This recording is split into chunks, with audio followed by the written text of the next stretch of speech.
Okay, so I need you to just sit with me for a second. Because what I'm about to tell you, I've told exactly 3 people in my life. My therapist, my best friend Maya, and now you.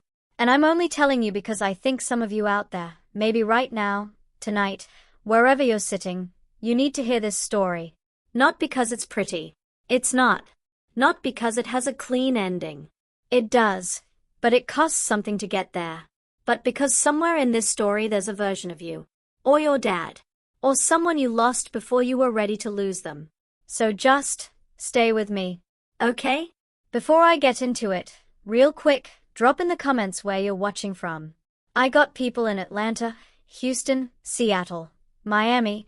I want to know where and why people are at tonight. Drop your city. I'll be reading every single one. And if you're new here, if this is literally the first time you've ever landed on my channel, welcome. Genuinely. You picked the right night to show up. Hit that subscribe button real quick because the stories I tell here, they are not the kind you want to miss. Okay. I'm done with that. Let's go. My name is Lily Carter. I'm 29 years old. I live in Chicago. I have a husband named Ethan who makes really terrible coffee every single morning, and I drink it anyway because I love him and also because I'm too tired to argue before 7 a.m. And 8 months ago, on a Tuesday, I got a phone call that I genuinely was not prepared for. No one could have been. But to understand what that phone call did to me, you have to understand what came before it. You have to understand the 11 years before it. So let me take you back. I was 12 years old when my parents split up. And look, I'm not gonna sit here and make my mom the villain of this part. She's not. She was doing her best. They both were. Some people just aren't meant to be married to each other, and my parents were the textbook definition of that. But my dad, Robert Carter, was my person. You know how some kids are mama's kids? I was 110% a daddy's girl. This man showed up to every single school play I was ever in, even the years I had 0 lines. He sat in the front row of my 5th grade science fair when I built a volcano that didn't erupt, and he stood up and clapped like I'd just won a Nobel Prize. He called me Lilybug. I hated it when I turned 13. Would roll my eyes so hard every time he said it. He'd just laugh. God, I would give anything to roll my eyes at him one more time. After the divorce, he called me every single day. Every single day. For 3 years straight, that man was on the phone with me. Sometimes for 5 minutes, sometimes for 2 hours. He'd ask about school. About my friends. About the boy I had a crush on, Tyler. By the way, total waste of time. But that's another story. The point is, he showed up. Consistently. Reliably. Every day. And then he met Linda. And I want to be real careful about how I talk about Linda right now because I have a lot of feelings about this woman and I need to tell this story in the right order or none of it's gonna hit the way it needs to. So all I'll say right now is, Linda seemed fine at first. She was polished. Put together. The kind of woman who always says the right thing in public. She smiled at me. She asked me questions. She seemed like she was trying. She was trying, all right. Just not at what I thought she was. The changes were so slow I almost didn't notice them happening. Year 1, my dad's calls started getting shorter. Sometimes he'd pick up late. Sometimes he wouldn't pick up at all and Linda would answer and say he was in the shower or sleeping or just stepped out. Once, twice, fine. But it started being every time. And I was 13, 14, I didn't have the emotional vocabulary to say, hey, something feels off. I just felt it in my chest. That quiet ache of someone pulling away. I thought I was being dramatic. I thought maybe this is just what happens when your parents divorce and your dad starts a new life. Maybe this is just how it goes. So I stopped calling as much. Because calling and not getting an answer hurts more than not calling at all. At least that's what a 15-year-old tells herself. What I didn't know, what I had absolutely no idea about, was that my letters were never reaching him. I used to write my dad actual letters. On real paper. I know that sounds insane in the age of texting, but listen, my dad and I had this thing where we'd write each other letters for big stuff. Birthdays. Christmas. First day of high school. It was our thing. I wrote him every single year. He never wrote back. I told myself he was busy. I told myself Linda probably thought it was weird. I told myself a lot of things. The truth, which I wouldn't find out until 8 months ago, was that Linda was intercepting every single one of them, opening them, reading them, and hiding them. She told my dad I'd stopped sending them. She told me, through my dad's silence, that he'd stopped caring. And two people who loved each other more than anything sat on opposite sides of that lie for 11 years and slowly, stopped reaching for each other. Because that's what Linda wanted. She didn't want a stepdaughter. She wanted a husband with a clean slate. And she was methodical and patient and smart enough to manufacture one piece by piece without either of us ever seeing the full picture. By the time I was 18, I had basically accepted that my dad and I just weren't close anymore. I grieved it quietly, privately, the way you grieve something that doesn't have a funeral, no ceremony, no closure, just a slow, hollow feeling that becomes background noise after a while. I went to college. I built my life. I met Ethan. Ethan, by the way, is his a lot. In the best way. He's one of those people who is just relentlessly, stubbornly in your corner no matter what. From our third date he was already acting like my feelings were the most important thing in any room we walked into. He knew about my dad. He knew the whole history. And from the very beginning he said, let me reach out to him. Let me try. And every single time I said no. I said, Ethan, he made his choice. I'm not chasing someone who doesn't want to be chased. And Ethan would get quiet. He'd nod. He'd let it go. But he never, and I mean never, actually let it go. Not inside. I didn't know that then. We got engaged. We planned a wedding. And I sat down one night, alone, and I wrote my dad a letter. One more time. Last try. I handwrote it. Took me 4 drafts. I said everything, the hurt, the confusion, the missing him, the not understanding what happened. And at the end I wrote, I know things have been weird for a long time. But you're still my dad. And I'd really love it if you came. I sealed it. I put it in the envelope with his invitation. I triple-checked the address. And I mailed it. And I waited. And I waited. And the day of my wedding, my father did not show up. No call. No text. No explanation. Nothing. I held it together all day. I really did. I smiled in every photo. I laughed at the speeches. I danced with Ethan and I meant every second of it. But at some point during the reception I slipped away to the bathroom, just for a minute, and I locked the door and I sat down on the floor in my wedding dress. And I cried. Not pretty crying. Ugly, silent, trying not to mess up my makeup crying. The kind where you're pressing your hands against your mouth so nobody hears you. I gave myself 4 minutes. I counted. Then I fixed my face, put my lipstick back on, unlocked the door, and I went back out to my wedding. What I did not know, what I had zero idea about, was that at that exact moment, while I was on that bathroom floor, my husband was standing near the window of the venue reading a text message from an unknown number. And the text said, "This is Robert Carter, Lily's father. I'm in the parking lot outside. I got the address from an old friend. I couldn't bring myself to leave. I don't want to ruin her day by walking in uninvited. Please, just tell me she's okay. That's all I need." Ethan looked out the window. And there in the parking lot, in a gray jacket, hands shoved deep in his pockets, was a man just standing there. Not moving. Not trying to come in. Just standing there in the dark, looking at the lights inside. Ethan told me later that something cracked in him in that moment. That he wanted to run outside. To grab my dad. To bring him in and fix everything right there on the spot. But then he thought about me. On that dance floor. Finally, after all of it, finally happy. And he made a decision. He texted back. She is the most beautiful person in this room. She's happy. She's laughing. She married someone who will never, ever, let her feel alone. I promise you that. My dad's response came back in less than a minute. 3 words. Thank you. Take care. Ethan watched the man in the parking lot stand there for a few more minutes. Then he walked to his car. And he drove away. And Ethan never told me. Not that night. Not the next day. Not for 3 years. Because he made a promise to himself, same as my dad made a promise to himself, that some things you protect people from, even when it costs you. I found out about all of this in a lawyer's office in Cincinnati on a Wednesday morning that started out like any other Wednesday and ended with me completely reconstructed from the inside out. But I'm getting ahead of myself. After the wedding, and this part still gets me, Ethan called my dad. Out of nowhere. On his own.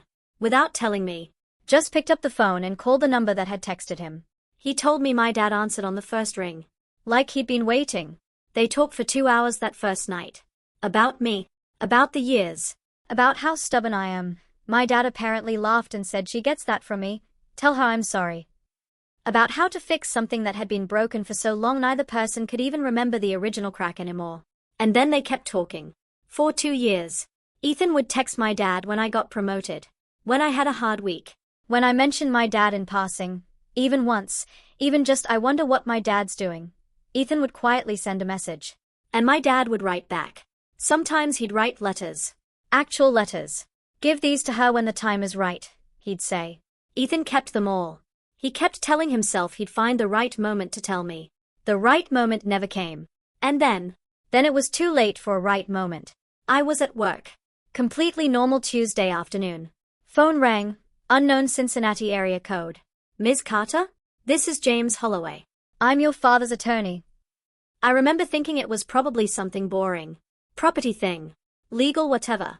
I'm so sorry to tell you this way. My stomach dropped. Your father, Robert Carter, passed away 9 days ago. Cardiac arrest. The room went sideways. The funeral was held 6 days ago. I put my hand on my desk. Just to feel something solid. I'm sorry, what did you say? The funeral was 6 days ago, Ms. Carter. I was specifically instructed by your father to contact you immediately upon his passing. There were some delays in reaching you. What kind of delays? Your stepmother indicated she was unable to locate your contact information.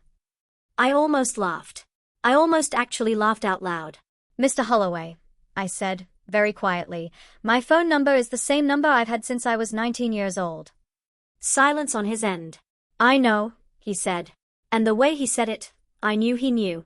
I have it here in the file your father gave me personally. 3 years ago. 3 years ago. My dad had given this lawyer my number 3 years ago. Just in case. Just in case Linda happened. Because on some level, he knew. I called Ethan from the parking garage. He answered on the first ring.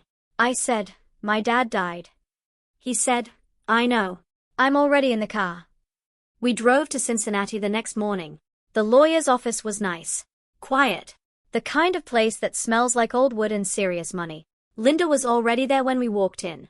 Let me describe Linda for you so you understand the energy in that room. This woman was in a full designer black dress. Hair done. Nails done. Her adult daughter on one side, her son-in-law on the other. Her own personal attorney in a separate chair to the right. She looked like someone who had already decided how this was going to go. She looked at me when I walked in. That specific look, like she was surprised I'd actually shown up. Or maybe disappointed. I was wearing my dad's old gray hoodie. I'd found it in a box that morning while I was looking for something and I couldn't take it off. It still smelled like him. Faintly. Enough. I sat down. Ethan sat next to me. He put his hand over mine on the table and left it there. James Holloway came in. Set down a thick folder. Looked around the room. Let's begin, he said. The first line. The primary residence at 4412, Maple Creek Drive, Cincinnati, Ohio, to Lily Carter. Linda's fingers stopped moving on the table. The full investment portfolio, valued at approximately $430,000, to Lily Carter. Linda's attorney clicked his pen. Once. That was the only sound. The life insurance policy in the amount of $250,000, to Lily Carter. Linda's daughter put her hand on her mother's arm.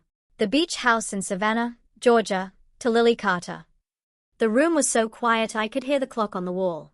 And then James Holloway reached into the folder and pulled out a sealed envelope. There is also a personal note, he said. Addressed specifically to Linda Carter. Mr. Robert Carter requested, in writing, that it be read aloud. In full. In this room. Linda's attorney started to object.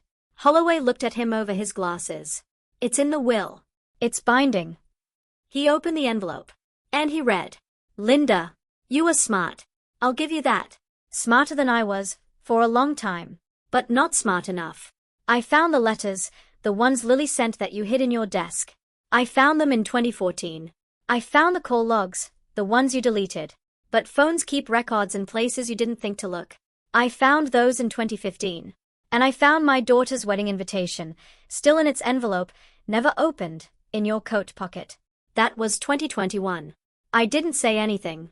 I just called James the next morning. You kept my daughter from me for 11 years, Linda. So I made sure you would spend the rest of yours knowing exactly, what that cost you. I think that makes us even. Give my regards to your attorney, Robert Carter.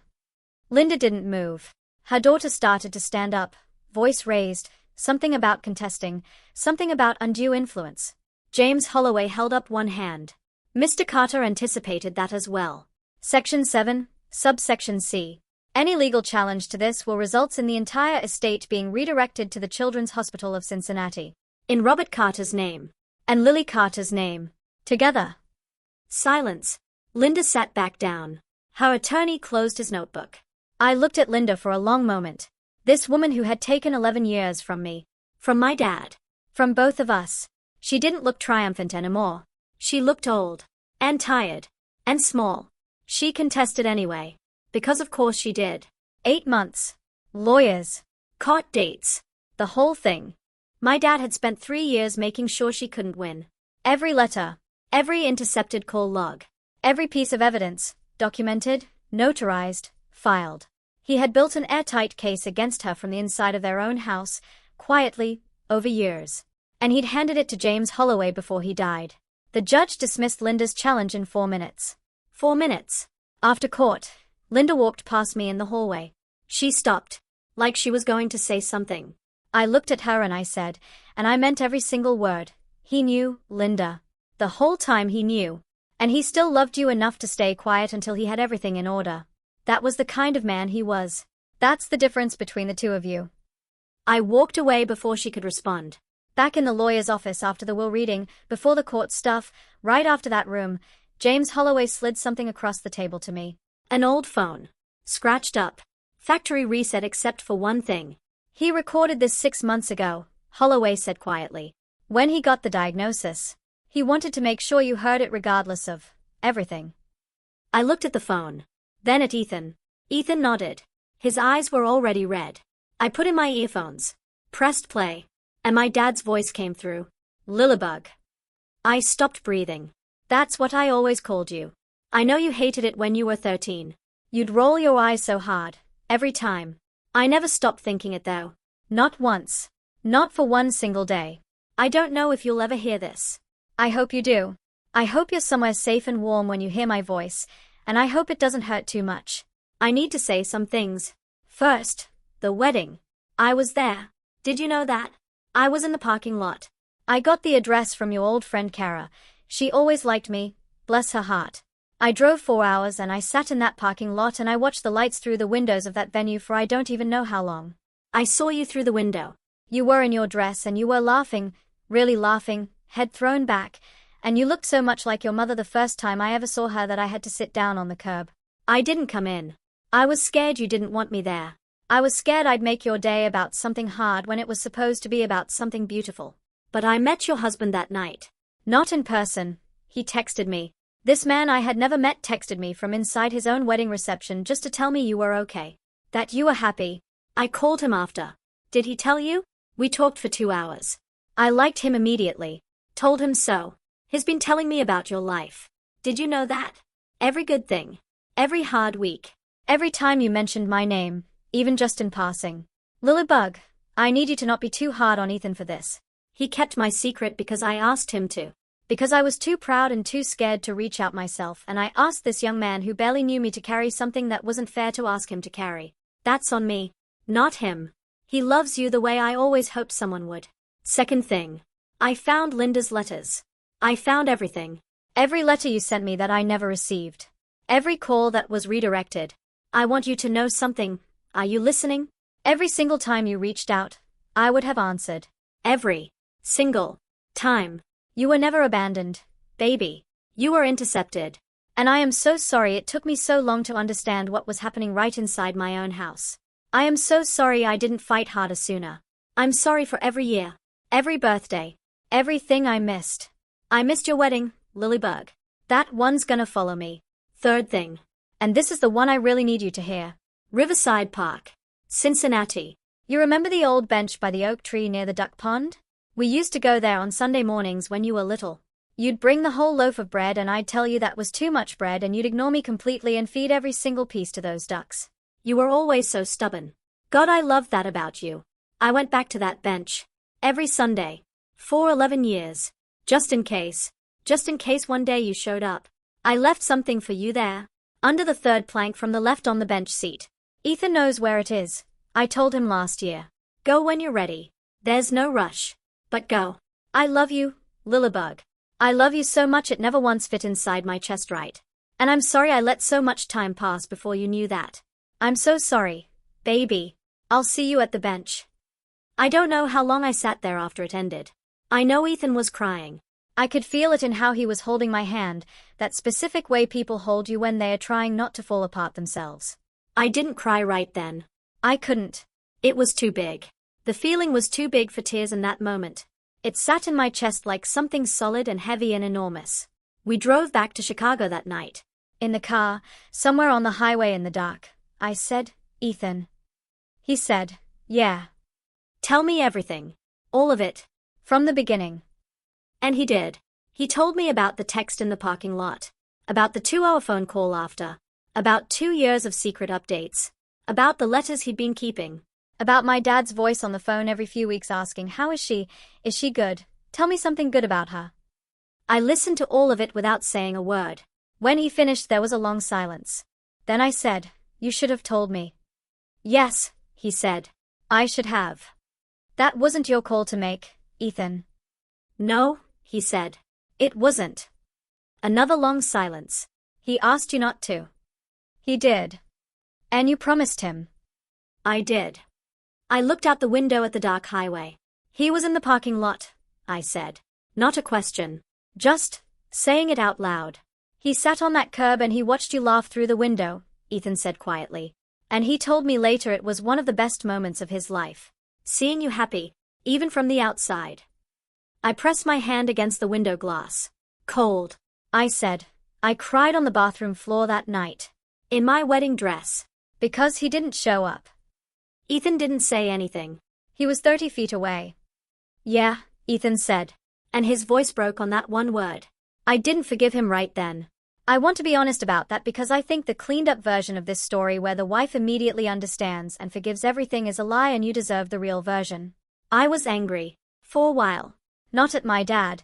I understood him almost immediately, because I knew him, I knew how scared and proud he was in equal measure. But at Ethan I was genuinely, legitimately angry. We talked about it. A lot. In therapy. Yes, both of us, together. We worked through it the way you actually work through things, which is slowly and painfully and not in a single dramatic conversation.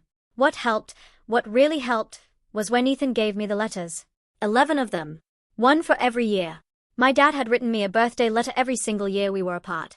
He'd given them all to Ethan, when the time is right, and Ethan had kept them in a showbox in the back of our closet. I read them over 3 nights. By myself. In the kitchen. With tea that went cold because I kept forgetting to drink it. They were so him. Every single letter. I could hear his voice in every sentence.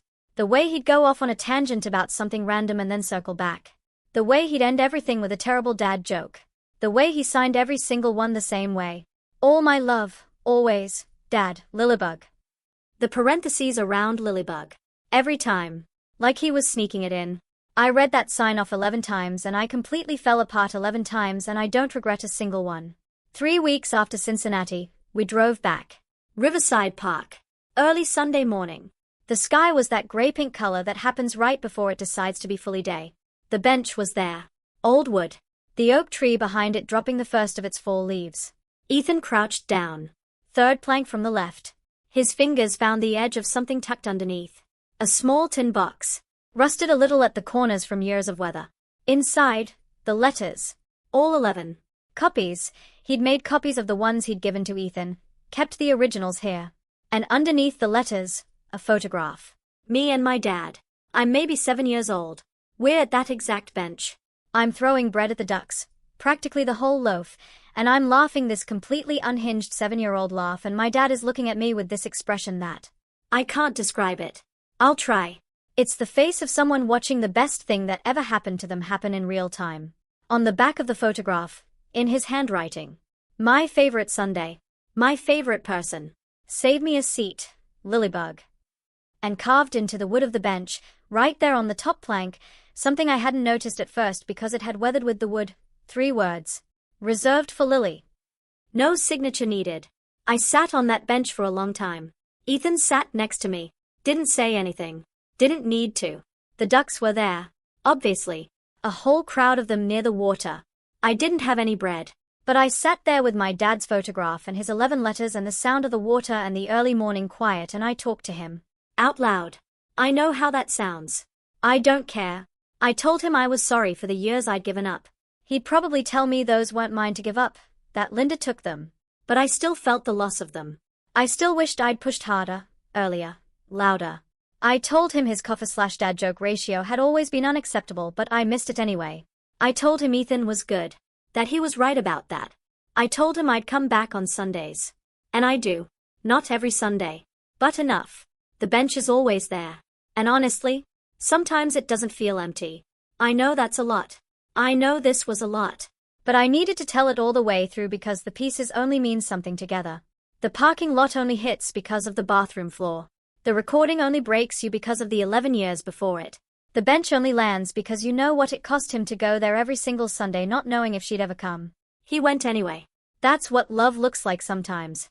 Not grand gestures. Not loud declarations. Just showing up to an empty bench. Week after week. Just in case.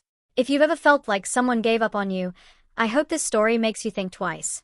Sometimes the silence isn't abandonment. Sometimes it's a lie someone else is telling on your behalf. And if you have someone, a parent, a kid, anyone, that you've let distance grow between and you keep saying you'll fix it later, please, don't do what my dad and I did. Don't let 11 years become the answer. Because later runs out. It ran out on a Tuesday for us. And there are days when that weight is almost more than I know what to carry. Okay. I need to ask you guys something before I go because I genuinely want to know. Have you ever had someone in your life that you lost before you could fix things? Or maybe you did fix it, just in time, and you want to share that? Drop it in the comments. Seriously. I read every single one, and this community has the most thoughtful, real people, and I want to hear your stories tonight. Also, did Ethan do the right thing? Keeping my dad's secret for 2 years? I still go back and forth on this one, honestly. Let me know where you land on that. And if you made it to the end of this, you are officially one of us. This is the kind of story that doesn't leave you the same way it found you. If it hit you, subscribe. Stick around. I'll be here. I'll see you in the next one. And hey, Dad, saving your seat. Every Sunday.